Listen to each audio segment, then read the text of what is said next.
Guys, good afternoon. Welcome back to another video of Lakshmi প্যাঁচা blog. তো আশা করি তোমরা সবাই ভালো আছো আর আমরাও ভালো আছি। তো দেখো, এটা হলো সেই দেবস্মিতার বাসি বিয়ের ব্লগ। তোমরা তো কালকে দেখেছিলে বিয়ের ব্লগ, তো আজকে শেয়ার করছি সেই বাসি বিয়ের ব্লগ। তো আমাদের আসার কথা ছিল সেই দুপুরবেলা, কিন্তু আমাদের সেই ছোট্ট পুচকু বেবিটাকে খাইয়ে দাইয়ে ঘুম পাড়িয়ে রেখে আস্তে আস্তে বিকেল বেলা হয়ে গেছে। তো দেখো, আমি আর বুনু চলে এসেছি। তো আমরা এসে দেখি যে অলরেডি ওরা বিয়েতে বসে গেছে। তো যাই হোক, ওকে কথা দিয়েছিলাম ওর বিয়েতে আসবো, তো সেজন্যই আসলাম। তো একটু পরে ওদের সিঁদুর দান হবে, তো সেজন্যই সাত পাক চলছে। তো আজকে আর ভিডিওটাতে বেশি ভয়েস ওভার দেবো না। তো তোমরা এই বিয়েটাকে দেখো আর এনজয় করো। আশা করি তোমাদের আজকের এই ব্লগটা খুবই ভালো লাগবে আর তোমরা খুবই এনজয় করবে। আর এই ব্লগটা ছিল হলো 22 জানুয়ারি, কিন্তু এই ব্লগটা শেয়ার করছি তোমাদের সাথে মে মাসে। কারণ এর মধ্যে অনেক ছুটোছুটি দৌড়াদৌড়ি, আর তার মধ্যে ছোট্ট পুচকু বেবিটাকে তার কি সুবিধা অসুবিধা তাকে বুঝে উঠতে উঠতেই আমার বেশ কয়েকটা মাস সময় চলে গেল। তো এখন থেকে চেষ্টা করব তোমাদের সাথে আমি রেগুলার ভ্লগ দেওয়ার। এই কথাটা তো তোমাদেরকে প্রত্যেকদিন ভিডিওতেই বলে রেগুলার ভ্লগ দেওয়ার চেষ্টা করব। তবে হ্যাঁ, চেষ্টা নয়, এখন থেকে রেগুলার ভ্লগ দেবই, ধরে রাখো। তো চলো তবে এখন আর বেশি ভয়েস ওভার দেবো না, তোমরা ভ্লগটা দেখতে থাকো আর এনজয় করো। আশা করি তোমাদের আজকের এই ভ্লগটা খুবই ভালো লাগবে।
গাইস দেখো এখন চলছে হলো সেই আশীর্বাদ পর্ব। আর এখন ওদের বাসি বিয়ে মানে কমপ্লিট হয়ে গেছে, তো কাকু কাকিমুনি এখন ওদেরকে আশীর্বাদ করছে। আর এই সময়টা না সত্যি খুবই কষ্টের প্রতিটা মেয়ের জীবনে, কারণ যে নিজের বাড়িতে ছোট থেকে বড় হয়েছে এখন তাকে অন্য বাড়িতে চলে যেতে হবে। হ্যাঁ, সেই বাড়িটাও নিজের, কিন্তু ছোট থেকে যেই বাড়িতে বড় হয়ে ওঠা, সেই বাড়ির যে কি মানে সেই চলে যাওয়ার যে কি কষ্ট, সেটা প্রতিটা মেয়ে নিজেরাই বুঝতে পারে।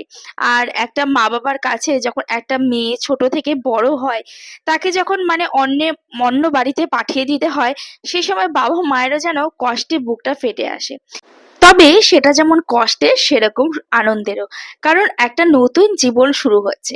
তো যাই হোক, ওদের নতুন জীবন এবং ওদের আগামী দিনগুলো যাতে খুব ভালোভাবে কাটে, সেটাও মানে আমি কামনা করছি, এবং তোমরাও প্রে করো যাতে ওদের আগামী দিনগুলো খুবই সুন্দরভাবে যায়। তো দেখো এখন চলছে হলো আমাদের যে শোলার যে মুকুট রয়েছে, সেখান থেকে শোলা নিয়ে নাকি একটা খেলা হয়। তো এই রিচুয়াল গুলো কিন্তু মানে বাঙালিদের বিয়ের খুবই ভালো, খুবই মজা হয়। তো দেখো এখন চলছে হলো সেই শোলা দিয়ে খেলা, মানে কে আগে যাচ্ছে কে কার পিছে যাচ্ছে, নাকি দুজন একসাথেই যাচ্ছে। তবে দেখো ওরা কিন্তু শেষমেশ কিন্তু দুজন একসাথেই গেছিল। তো এটাই সব থেকে ভালো, মানে এই যে মজা হাসি ঠাট্টা, এই কটা দিন সবার মধ্যে দিয়ে আনন্দেই কেটে যায়। তো যাই হোক, তোমাদের ব্লগটা কেমন লাগলো সেটা তোমরা অবশ্যই কমেন্ট করে জানিও। আর ভিডিওটি ভালো লেগে থাকলে লাইক কমেন্ট আর শেয়ার করতে কিন্তু একদমই ভুলো না। তো যাই হোক, যারা এখন আমার চ্যানেলটিকে সাবস্ক্রাইব করনি তারা ঝটাপট করে সাবস্ক্রাইব করে দিও। তো দেখো ওদের বিয়েতে না একটা নতুন জিনিস দেখলাম, যেটা দেখে আমার খুবই ভালো লেগেছে। সেটা হলো এখানে মানে কি বলবো, হাজবেন্ড ওয়াইফ দুজন দুজনকে মানে এরকম পূজা করার মতন করে। তো এই রিচুয়ালটা আমি আগে কোথাও দেখিনি, তো ওদের বিয়েতে দেখলাম, দেখে আমার খুবই ভালো লেগেছে। তবে এই রিচুয়ালটাকে যে কি বলে সেটা আমি ঠিক জানি না। তবে আমার দেখে খুবই ভালো লাগছে, যেটা আমার মনে হলো যে একটা বিয়েতে হাজবেন্ড ওয়াইফ দুজন দুজনকে সম্মান করা এবং দুজন দুজনকে সমান জায়গা দেওয়া, সেটাই হলো সব থেকে বড় কথা। তো দেখো এখন দুজন দুজনকে সেই ধান দুব্য প্রদীপ দেখাবে। তো এই রিচুয়ালটার কি নাম আমি সেটা ঠিক জানি না। তবে প্রথমে দেবস্মিতা ওর বরকে ধান দুব্য দিল, তারপরে ওর বড় ওকে দিয়েছে। তো সেটা দেখে খুবই ভালো লাগছে। দেখো এখন সেই দাদা ওকে ওরকম মানে চালন কুলো দিয়ে ওকে সব প্রদীপ দিয়ে আশীর্বাদ করছে, তারপর হলো ধান দুব্ব দিল। তো সেটা দেখে কিন্তু খুবই ভালো লাগছে। তো দেখো এখন হলো আমার চলে যাওয়ার পালা। অ্যাকচুয়ালি পুচুকে মায়ের কাছে বাড়িতে রেখে আসছি। তো যতই বিয়ে বাড়িতে থাকে না কেন, মনটা কিন্তু বাড়িতেই পড়ে থাকে, যে সে কি করছে না করছে। তো জানি না বান্ধবীর সাথে কবে দেখা হবে, ওর সাথে তো অনেকদিন পর ওর বিয়েতে দেখা হলো। এরপরে আমিও চলে যাব আমার সেই নতুন মানে নতুন জায়গায়, সংসারে ফিরে যেতে হবে। আর ও চলে যাবে ওর বিয়ের পরে, মানে কি বলবো, পুনেতে থাকে, সেখানেও পড়াশোনা করে, তো সেখানেই চলে যাবে। তো যাই হোক, জানি না আবার কবে দেখা হবে না হবে। তবে হ্যাঁ, আশা রাখছি কোনোদিন হয়তো দেখা হবে। তো দেখো এখন আমি আর বোনও বেরিয়ে পড়লাম, তো এখন যাচ্ছি বাড়ির দিকে। তো এখন তো মানে এটা ছিল হলো শীতকালের সন্ধ্যাবেলা, তো খুব তাড়াতাড়ি অন্ধকার হয়ে গেছে। তো চলো তাহলে এখন যাওয়া যাক, আর তোমাদের ব্লগটা কেমন লাগলো সেটা তোমরা অবশ্যই কমেন্ট করে জানিও। আর ভিডিওটি ভালো লেগে থাকলে লাইক কমেন্ট শেয়ার করতে একদমই ভুলো না। তো দেখো যাওয়ার পথে চলে এসেছি সেই মানে হাই স্কুলের সামনে বসে একটা ঝালমুড়ি কাকু। তো এই কাকুর দোকানে ছোটোর থেকে ঝালমুড়ি খেতাম, তো আচার একটা তেঁতুলে আচার দিয়ে ঝালমুড়িটা মাখে, সেটা খেতে সত্যি খুবই টেস্টি হয়। কিন্তু কাকুটা না আমাকে দিতে চাইছিল না। কাকুটা মানে দেখেছিল যে আমি প্রেগনেন্ট ছিলাম, তো সেই কারণে যাতে আমার কোনো প্রবলেম না হয়, তো তেঁতুল আচার দিয়ে দিতে চাইছিল না। তবে আমি বললাম যে না দাও, আমি চলে যাব, আমার খুব খেতে ইচ্ছা করছে। তো সেই কারণে জোর তোর করে কাকুর থেকে নিয়েছি। আর আমরা যখন ছোটবেলায় স্কুলে পড়তাম, তখন কিন্তু এই কাকুর থেকেই ঝালমুড়ি খেতাম। এই কাকুর ঝালমুড়ি কিন্তু সত্যি খুবই টেস্টি।